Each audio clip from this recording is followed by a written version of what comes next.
ఢిల్లీ మద్యం కేసులో BRS MLC Kalvakuntla కవితను ఈడీ అధికారులు 5వ రోజు ప్రశ్నిస్తున్నారు. లిక్కర్ పాలసీ, మనీ లాండరింగ్ కేసులో కవిత పాత్రపై అధికారులు ఆరా తీస్తున్నారు. 100 కోట్ల ముడుపులు, సౌత్ గ్రూప్ పాత్రపై ఈడీ అధికారులు ప్రశ్నిస్తున్నారు. సిసోడియా, కేజ్రీవాల్ తో ఒప్పందాలు సహా కేసులో నిందితులిచ్చిన వాంగ్మూలాలపై కవితను ప్రశ్నిస్తున్నారు. దాదాపు రోజుకు 6 నుంచి 7 గంటల పాటు ప్రశ్నిస్తున్న ఈడీ లిఖితపూర్వకంగా, మౌఖికంగా కవిత నుంచి వివరాలు సేకరిస్తోంది. నిన్న కవిత పిఏలు రాజేష్, రోహిత్ ని ప్రశ్నించిన ఈడీ అధికారులు కవిత అరెస్టు సమయంలో సీజ్ చేసిన ఫోన్లలో ఉన్న సమాచారంపై ప్రశ్నించినట్లు సమాచారం. ఈడీ కస్టడీలో రోజు కవితకు వైద్య పరీక్షలు నిర్వహిస్తున్న వైద్యులు ఆమె ఆరోగ్యం నిలకడగా ఉన్నట్లు తెలిపారు. కవిత ఈడీ కార్యాలయంలోని క్యాంటీన్ భోజనమే తింటున్నట్లు సమాచారం. మరోవైపు ఇవాళ కవితను ఆమె తల్లి శోభ, పిల్లలు, ఇతర కుటుంబ సభ్యులు కలిసే అవకాశం ఉంది.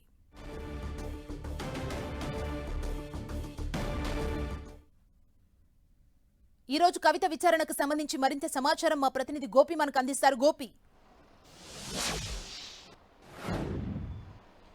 Delhi liquor scam, money laundering కేసులో అరెస్ట్ అయిన కవిత ఈడీ కస్టడీ 5వ రోజుకు చేరుకుంది. ఢిల్లీలోని ఈడీ కేంద్ర కార్యాలయం ప్రవర్తన్ భవన్లో 5 రోజులుగా కవితను ఎన్ఫోర్స్మెంట్ డైరెక్టరేట్ అధికారులు ప్రశ్నిస్తున్నారు. Prevention of money laundering act section 19 కింద కవితను మార్చి 15వ తేదీన అరెస్ట్ చేయడం జరిగింది. రౌజ్ అవెన్యూ కోర్టు ఉత్తర్వుల మేరకు ప్రస్తుతం కవిత వారం రోజుల ఈడీ కస్టడీలో ఉన్నారు.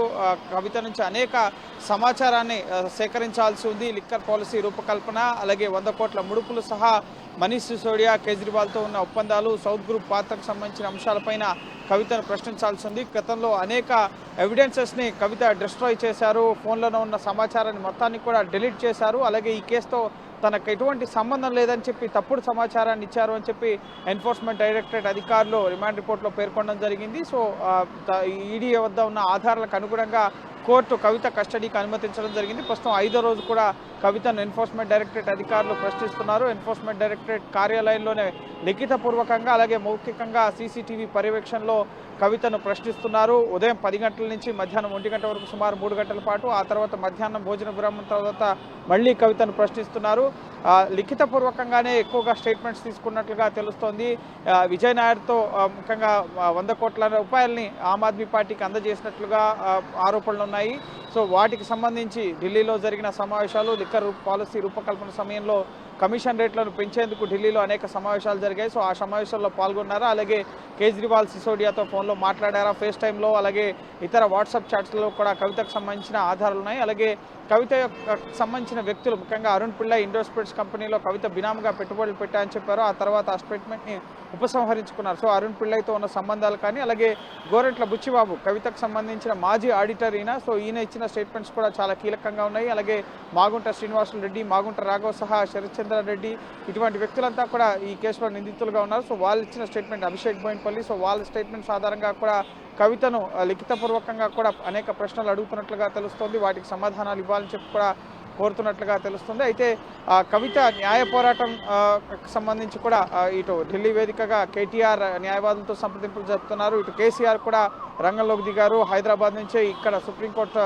సీనియర్ న్యాయవాదులతో ఫోన్లో మాట్లాడుతున్నారు. ఇటు కపిల్ సిబల్ కానీ, అభిషేక్ మను సింఘ్వి కానీ, లేక ఇటు విక్రమ్ చౌదరి, వీళ్ళు సుప్రీంకోర్టులో వాదనలు వినిపించే అవకాశం కనిపిస్తుంది. రేపు కవిత కేసు సుప్రీంకోర్టులో లిస్ట్ అయిన నేపథ్యంలో సో ఒక పక్క న్యాయ పోరాటానికి సంబంధించిన సంప్రదింపులు జరుగుతున్నాయి. మరోపక్క కవితను ఈడీలో క్వశ్చనింగ్ చేసే కార్యక్రమం కూడా జరుగుతోంది. అయితే ఈడీ మాత్రం బాహాటంగా బయటకి ఏ అంశాలపైన ప్రశ్నిస్తున్నారో అన్న విషయాలు చెప్పకపోయినప్పటికీ 23వ తేదీతో కవిత కస్టడీ ముగుస్తుంది కాబట్టి, సో ఆ సందర్భంగా కవితను రౌజ్ అవెన్యూ కోర్టులో ప్రొడ్యూస్ చేసిన సందర్భంగా కవితను ఏ ప్రశ్నలు అడిగారు, అలాగే కవిత కేసు దర్యాప్తుకు సహకరించారా లేదా అన్న విషయాల్ని కోర్టుకు తెలియపరిచే అవకాశం ఉంటుంది. అలాగే ఈరోజు ముఖ్యంగా ఇప్పటికే 4 రోజులు పూర్తయిపోయింది, 5వ రోజు. సో కన్ఫ్రంటేషన్ పద్ధతిలో కూడా కవితను ప్రశ్నించే అవకాశం ఉంది. నిన్న కవితకు సంబంధించిన పిఏలు రాజేష్, అలాగే రోహిత్లను ప్రశ్నించడం జరిగింది. కవితతో దగ్గర ఎన్ని రోజులుగా పనిచేస్తున్నారు, అలాగే ఎటువంటి పనులు చేస్తారు మీరు, ఇటువంటి అనేక అంశాలను వాళ్ళని కూడా అడిగినట్లుగా తెలుస్తోంది. ఇటీవల కవిత నివాసం పైన రైడ్స్ చేసినప్పుడు ఆమెను అరెస్ట్ చేశారు. సో ఆ సందర్భంగా 5 ఫోన్లను సీజ్ చేయడం జరిగింది. కవిత భర్తతో పాటు కవితకు సంబంధించిన పిఎలకు సంబంధించిన ఫోన్లను సీజ్ చేశారు కాబట్టి సో అందులో ఉన్న సమాచారానికి సంబంధించి కూడా అనేక ప్రశ్నలని వాళ్ళు అడిగినట్లుగా తెలుస్తుంది. అలాగే కన్ఫ్రంటేషన్ పద్ధతిలో ఇతర నిందితులతో కూర్చోబెట్టి కవితను అడిగే ప్రశ్నలకు సంబంధించి కూడా ఈడీ సన్నద్ధంగా ఉన్నట్లుగా తెలుస్తుంది. ప్రధానంగా విజయ్ నాయర్ కానీ అలాగే అరుణ్ పిళ్ళై అలాగే గోరంట్ల బుచ్చిబాబు ఇటువంటి వ్యక్తులు వీళ్ళని కవితతో పాటు కలిపి ప్రశ్నించే అవకాశాలు కనిపిస్తున్నాయి. అలాగే ఈరోజు ఢిల్లీ సీఎం కేజ్రీవాల్ కూడా ఈడీ ముందు హాజరు కావాల్సి ఉంది. కానీ ఆయన ఢిల్లీ హైకోర్టును ఆశ్రయించారు. ఈడీ ఎటువంటి బలవంతపు చర్యలు తీసుకోకుండా ఈడీ నోటీసులు ఇవ్వడం పైన కూడా ఆయన హైకోర్టును ఆశ్రయించారు. సో ఈరోజు కేజ్రీవాల్ గైర్హాజరయ్యే అవకాశాలు ఎక్కువగా కనిపిస్తున్నాయి. ఒకవేళ కేజ్రీవాల్ హాజరైతే ఈరోజు కవితతో కలిపి ప్రశ్నించే అవకాశాలు ఉండేవి. 9 సార్లు ఇప్పటి వరకు కేజ్రీవాల్కి నోటీసులు ఇచ్చారు. కానీ ఆయన విచారణకు గైర్హాజరవుతూ వస్తున్నారు. ఢిల్లీ హైకోర్టుని ఆశ్రయించడం జరిగింది ఈడీ నోటీసుల పైన. సో దానిపైన ఈడీకి నోటీసులు ఇస్తూ 2 వారాలలో సమాధానం ఇవ్వాలని తదుపరి విచారణ ఏప్రిల్ 22కు వాయిదా వేయడం జరిగింది.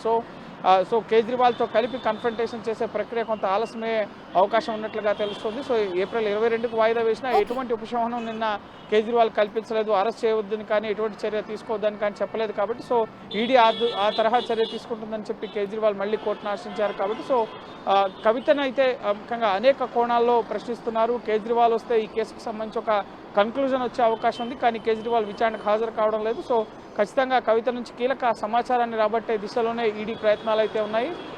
ఈ కోణంలో మార్చి 23కి ఆవిడ కస్టడీ ముగుస్తుంది కాబట్టి ఒకవేళ ఈడీ కస్టడీలో ఆమె ఈడీకి సహకరిస్తే కనుక ఇక్కడతో ఈ కస్టడీ ముగుస్తుంది. తదుపరి న్యాయ పోరాటానికి సంబంధించి ఏం జరుగుతుంది అనేది మనం వేచి చూడాల్సి ఉంటుంది. ఒకవేళ ఈడీ కస్టడీకి సహకరించలేదని చెప్పి ఈడీ అధికారులు కోర్టుకు చెప్తే మాత్రం ఈ కస్టడీని ఎక్స్టెండ్ చేసే అవకాశాలు కూడా కనిపిస్తున్నాయి.